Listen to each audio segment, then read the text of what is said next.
Planning a Mediterranean cruise? Don't step off the ship before watching this first. These are the smartest tips, biggest time savers, and worst mistakes to avoid, especially if you want to make the most out of every port. Hi there, I'm Ilana from the website lifewellcruise.com. Welcome back to my channel. Now, as you might be able to see, I'm on board a Mediterranean cruise right now. We're actually on board Virgin Voyages Scarlet Lady, having a wonderful time. But I wanted to share this information with you right now because even though I've been on 4 Mediterranean cruises, including this one now, I'm always learning new tips, noticing new things, and of course, every year, things change and evolve as well. Now, in this video, I am going to share with you some must-dos that you're definitely going to want to try, but I'm also going to share with you a couple of words of caution that you'll really want to be aware of before you set sail. Now, before I get started, I did want to mention that if you like this video, if you find it helpful, informative, or enjoyable in any way, then please do give this video a big thumbs up. I really do appreciate it, and please subscribe to the channel if you haven't done so already. Let's get started. Number 1, let's talk about cruise planning and packing, and in particular, what clothing and attire should you be bringing with you. Now, the first thing that you're going to want to make sure that you've planned for is your shoes. You are going to need good walking shoes, and that's because in many of the ports in Europe, there's a lot of cobblestone, there's a lot of uphill walking. You're going to want to make sure that you bring shoes that you're not going to slip, that are very comfortable. And a little extra tip, make sure you're walking around the neighborhood at home a little bit before you go, because you don't want to end up with blisters on your feet. Now, the second type of shoe that you'll definitely want to plan for is some type of sandal. And especially if you're coming here in the summer months, you're going to want something that is breathable. Now, Frank and Ethan both brought with them sort of a Birkenstock inspired sandal. We actually just purchased those on Amazon, so I'll leave the link below in case you're interested. They were very comfortable, which is really important.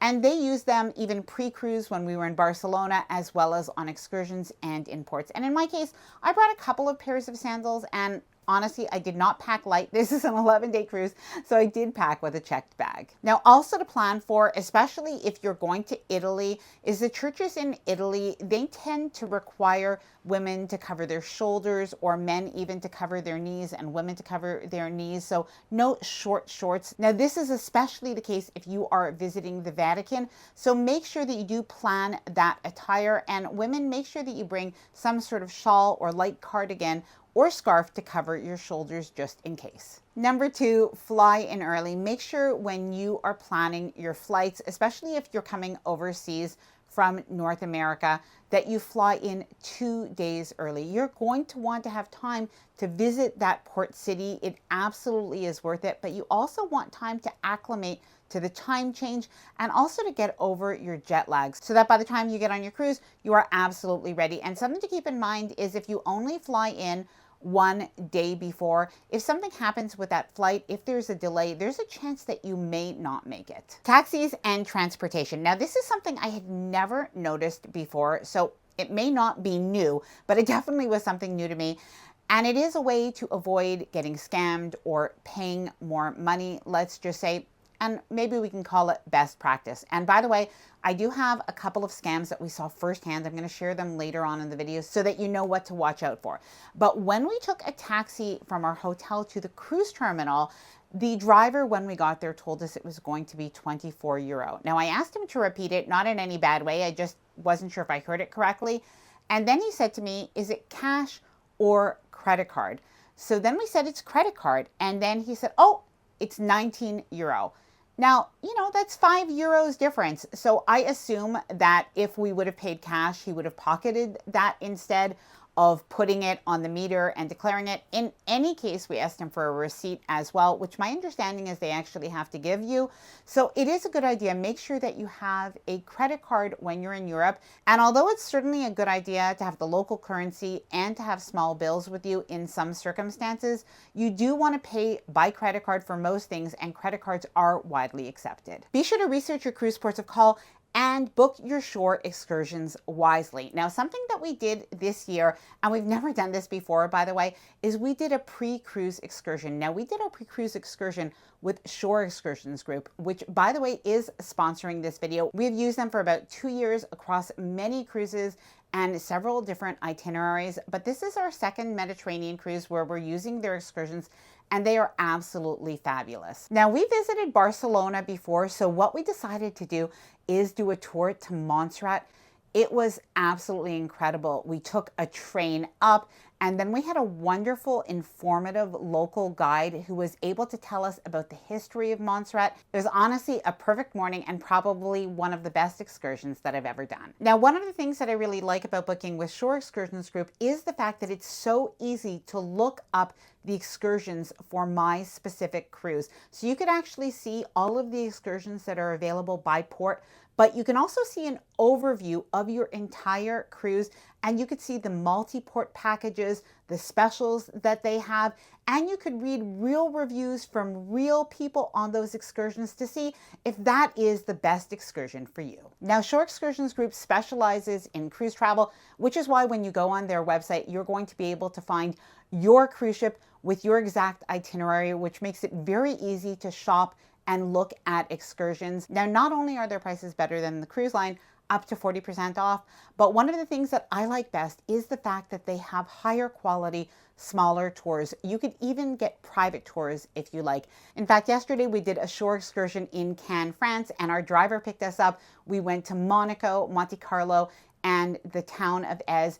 It was absolutely perfect. And one of the things that I really liked about this small group tour, by the way, is the fact that the driver, the tour guide, was really able to personalize this tour for us. If we wanted to spend a little bit more time in one place and a little bit less time in another, we were able to do that. He was also able to recommend some local restaurants. And I'm a bit of a nervous traveler, so I appreciated that he was very time conscious, and he got us back to the cruise ship with plenty of time to spare. Now, speaking of something you might be wondering about, Shore Excursions Group does have a back to ship guarantee.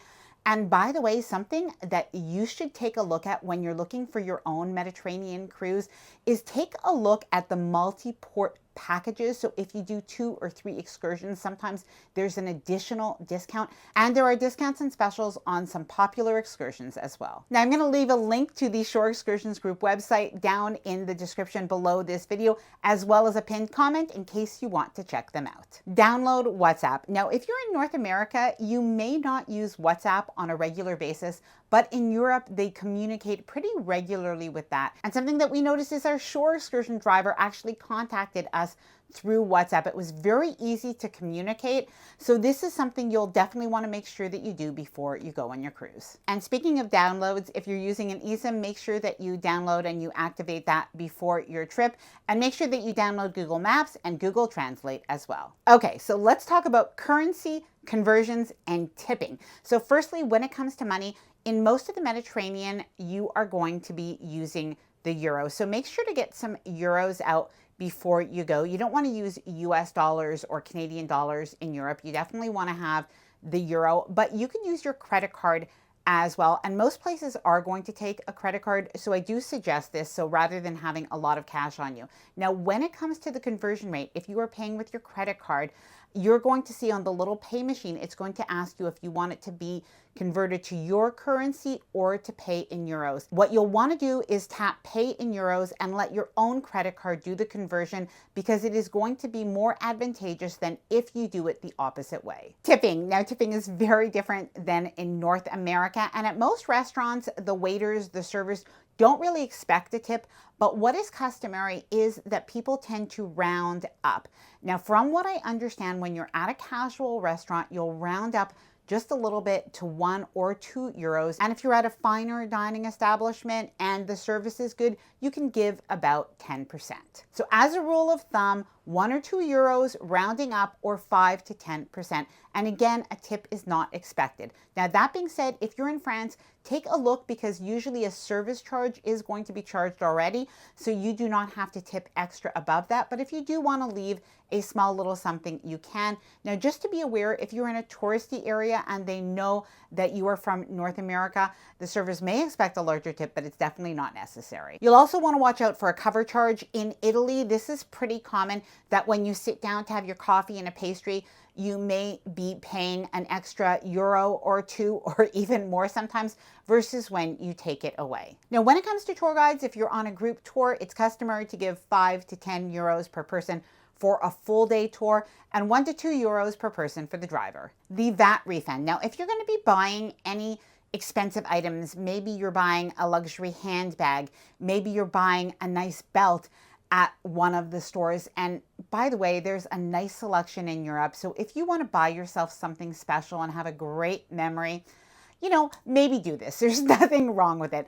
But if you do this, you can get the VAT refund. Now, this is usually about 14%, if I'm not mistaken. That's built into the price when you're in a store. Now, what you'll want to do is make sure that you either have your passport on you. Now, what we did is we actually had our passport photos on us, and that was fine. And basically the salesperson took that information, filled out a form for me, and gave me the information. And when I fly back home to Canada, what I'm going to do at the airport is I'm going to go to the VAT refund kiosk, and I'm just going to process this there. And the last time I did this, I think I got back about 180 euros on a couple of items, so it's definitely worth doing. Avoiding tourist traps, pickpockets, and scams. Now, in the big cities, this is definitely something you're going to see and you want to be aware of. And by the way, it doesn't mean that it's necessarily dangerous, but you do really just want to be aware. So ladies, if you have a handbag, hold your hand on that zipper, or just make sure that your bag is tied. Don't have any open totes. Now, it is also a good idea. I saw many people walking around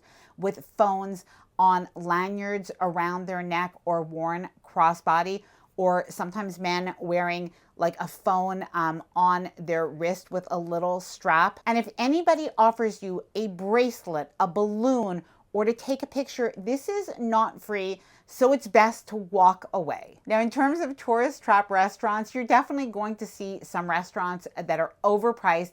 They're just meant for tourists to go to, and they aren't necessarily the best. Now, something that we've been told even by locals, if you see any restaurants where they're like making pasta in the window, just be wary of those, avoid them, and go somewhere else. Always have 1 or 2 euros, so basically coins with you just in case. Now, in some of the big cities, like in Rome, at the bus station, and even when we were in Santorini in the past, sometimes the public washrooms, for you to be able to use them, are going to have a charge of 1 or 2 euros. So just make sure that you do have that on you. If you are heading to a cruise port, whether it's your embarkation port or during your cruise, something that you should know is that on Sundays, the city may not be open to full capacity. So what I mean is local shops and restaurants may open later or not at all. So it is something to be aware of when planning your day. And those are days, especially if you are going to be somewhere on a Sunday, I highly suggest booking an excursion. Now, I wanted to share with you some must-dos and not just mistakes to avoid. Now, while you are in your Mediterranean cruise ports of call, these are things you really should do. Eat in the cruise ports. Surprisingly, food is really not that expensive. You can eat local pizza that is not very pricey when you're in Italy. Have the wine, not very expensive at all. And in fact, in Spain, it is so inexpensive. When you're in France, make sure that you have the croissants.